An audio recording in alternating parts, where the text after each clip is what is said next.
Hey guys, Chris Fix here, and today we're doing the video you have all been waiting for, testing Seafoam in a car engine. This is the Seafoam spray that comes with a tube that goes into your intake right before the throttle body so you don't risk hydrolocking your engine. You also don't need to remove any vacuum lines. Now to see if the engine got cleaned, I'll be using my borescope camera to look into the engine through the spark plug holes. This will give us an undeniable before and after, so we'll visually see if the carbon in the combustion chamber got removed and if the piston got cleaned. I've done a lot of fuel system cleaner tests and I got a lot more to try, but I want to make it clear. Just like in my other fuel system cleaner tests, I'm not sponsored and I'm not getting paid. I went out and bought all these cleaners with my own money. The results will speak for themselves, and I'm just as curious and excited as you guys to see if this stuff works or not. If you want to see my other fuel system cleaner tests, I'll put the links to those videos in the description and you can check them out after this video. So let's stop talking and get before footage of each cylinder, starting with cylinder number 1. Okay, going down into cylinder number 1, we'll check it out. The carbon buildup in this cylinder doesn't look bad at all, but there is some carbon buildup, so we'll be able to check it out. If we go in closer, you could see the difference between the top of the piston and where it has carbon on it. At the top here, you can see more carbon. So there's enough carbon in here for us to test the Seafoam out. So let's go from cylinder 1 to cylinder number 2.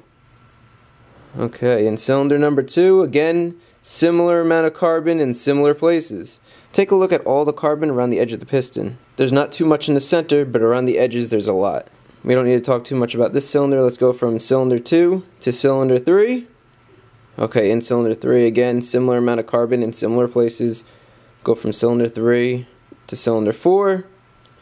And cylinder 4 again, carbon on the outsides. There's a decent amount of carbon up top. You can see there's another up close look at the carbon, especially around the edge of the piston, and that's what cylinder 4 looks like. So that's what the engine looks like before Seafoam. Now let's use Seafoam and see if it removes any of the carbon. So here's the Seafoam that I used in a lawnmower video, and here's the stuff that we're using today. The Seafoam that we're using today has a red hose and has a spray top. The red hose attaches to the Seafoam like this, and this allows us to attach it right before the throttle body, so let's go do that. So we're going to take off the rubber intake hose right here and slip this right in, loosen the hose clamp, and that allows us to move this and put our red tube into the intake, close up the intake hose and tighten it down so it's sealed, and now we can spray the Seafoam right into the intake and it'll get sucked into the engine. So we're going to start the car and then hold it up to 1500 RPMs.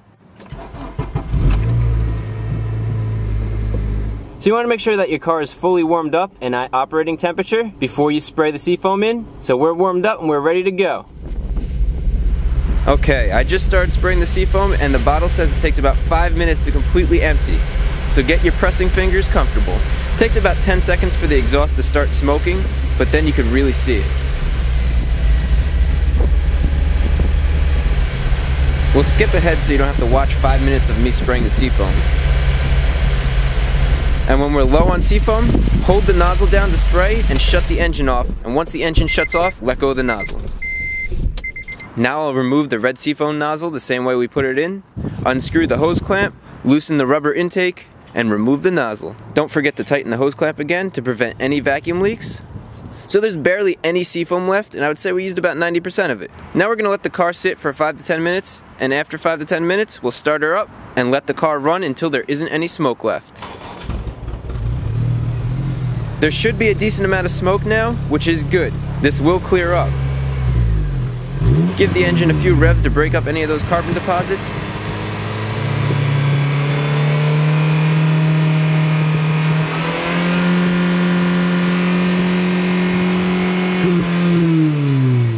And now let's go for a ride. The Seafoam instructions say to drive aggressively to remove any remaining carbon deposits. So let's get a good run in.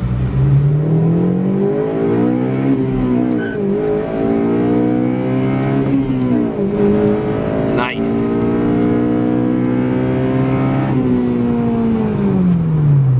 Just really push that engine, get that Seafoam through, break up all the carbon, and let's see what we get. This car's got some kick to it. What year is it? It's a 08. It's an 08 Honda Civic Si. So we're back and we're waiting for the engine to cool off so I could put my camera inside the engine to see if Seafoam actually worked. In the meantime, let's take a quick look at these spark plugs. This is a big question that comes up, and as you can see, the plugs are not fouled and they look the same as before we added the Seafoam, which is good. Now let's take a look into the engine. The moment of truth, here we go. Any guesses? Okay, this is pretty exciting. Cylinder 1. This is what it looks like after the Seafoam, but we're gonna have to pull up a before. So let's check out the before. That's the before. Now I'm gonna flash the before and after. Now let's compare the two. Now right away, if you look at the edge of the pistons, compare the before and after, you could see a lot of the carbon near the edge of the piston was removed. You could see the ring around the edge on the after that is shiny, and in the before, there's all carbon buildup. In addition, in the locations that are circled, we saw some carbon reduction from before and after. Now this was only 5 minutes to Seafoam. It's not like a head gasket leak, so the piston heads aren't squeaky clean, but finally we got something where we saw results. So this is cylinder 1. We have a positive result. Let's go from cylinder 1 and go into cylinder 2. Okay, this is after Seafoam, so let's get a before. That's before. Let's get before and after. Okay, now let's check this out. Again, if we look at the edge of the piston, you can see the edge of the pistons got cleaned. In all the circled areas, there was cleaning when we compare before and after. And at the bottom right side of the piston is where we have a nice amount of carbon that was removed. I don't know exactly how it works, if it slowly dissolves it or if it breaks off in chunks. One would hope it slowly gets dissolved. But again, cylinder 2, we saw positive results before and after. So let's get out of cylinder 2.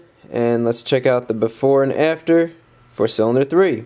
So this is what it looks like after the Seafoam. Let's check out the before. Now let's get a comparison. Alright, again, if we look at the edge of the piston, similar trend. Carbon was cleaned up. And then if you look at the areas that are circled, that's areas that have carbon removed. The bottom left-hand corner had a lot of carbon removal. You could see that. Same with the bottom right. So now let's get out of cylinder 3 and check out the last cylinder, cylinder 4. This is the after, that's the before. Let's get a comparison. So this is interesting. If you look at the bottom of the piston head and before and after, check out the after. You could see that there's a light coat of something. I don't know if it's the oil from the Seafoam, if it's carbon or whatever, but you see it there and you don't see it in the before. You also have a couple of these dark spots that are in the after, but they aren't in the before. Now that being said, in the before on both sides of the piston, there's a decent amount of hard carbon buildup. And in the after, that hard carbon buildup is almost all the way gone. That's where those dark spots are. So maybe that's the piston head or the carbon soaking up the oils of the Seafoam, which is making it darker. I don't know. But on the left and right edges of the piston, a lot of carbon was removed. So that gives you a good idea of cylinder 4. And there we go, we just saw the before and after for cylinders 1 through 4 in this straight 4 engine. So does Seafoam actually work in a modern day car motor? Well, you could answer that yourself by looking at the before and after pictures. In all of the after shots, we saw the edge of the piston got cleaned, which is a significant result in itself because that carbon could cause friction since it's so close to the piston wall. That also makes me think that any carbon on the piston rings themselves that we couldn't see got cleaned off. We also saw a decrease in the baked on carbon in each cylinder. This Honda has 125,000 miles, just like my truck, and the fuel system cleaners that we tried in my truck haven't had results like this. Overall, I'm glad that we could finally say we found a cleaner that actually works. We followed the instructions exactly the way they're stated on the container and got results. You could come to your own conclusions, but personally, I'm really excited and I'm actually impressed. Now that we found one good fuel system cleaner, I'm getting really excited to try out other ones to see if we could find another one. Maybe something that works even better, who knows. Definitely subscribe if you haven't already for more fuel system cleaner videos as well as other how-to videos. And also give the video a thumbs up if you liked it.